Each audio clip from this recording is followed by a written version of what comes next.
Қазақстан темір жол акционерлік қоғамының номер 2 бұйрығына сәйкес экспорттық бағытта вагондарды жүктерді тасымалдау кезінде магистралдық темір жол желісінің тарифін 3 есеге өсірді. Бірақ та магистралдық темір жол желісінің тарифі барлық тауарларға бірдей өспеген.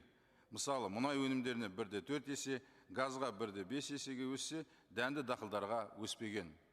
Әрине, мұнай өнімдерінің газ, түрлі түсті металл және тағы басқа тауарларға бұндай тариф көтеруін тауардың бағасына әсер етпеуі мүмкін. Бірақ та бағасы шамамен 30 теңге құрайтын ас тұзы мен бағасы 12-15 теңге құрайтын техникалық тұз сияқты арзан тауарлар үшін тарифтің қымбаттауы бағаға қатты әсерін береді. Тұзды тасымалдау құны тұздың өз бағасынан қымбат шығып тұр. Ас тұзы әлеуметтік маңызы бар азық-түлік тауарлардың тізіміне енгізілген және үкіметпен бұл өнімге ең төмен баға бекітілген.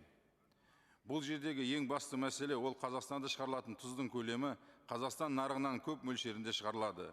МТЖ тарифінің ұлғаюы себебінен отандық тұз компаниялардың шетел компанияларына бәсекелес бола алмайды.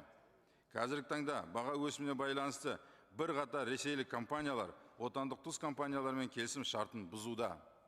қтж бұл тарифтің өсуі есебін үлкен инфрақұрылым жобаларға қажетті инвестиция деп сілтеп отыр. Алайда бір күнде тарифтің 3 есе өсіруі бизнеске және экспортқа кері әсерін тигізетіні анық.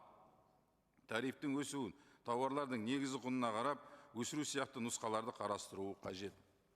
Қазіргі таңда Қазақстан Республикасының көлік министрлігі тарифке жеңілдік беру үшін компаниялардан өтініштерді қабылдап жатыр. Осы ретте отандық товар өндірушінің экспорттық әлеуетін және халықаралық нарықта бәсекеге қабілет арттыру мақсатында ас тұзы мен техникалық тұзға 2025 жылдың 7 наурызға дейін МТЖ тарифін қалдыру қажет.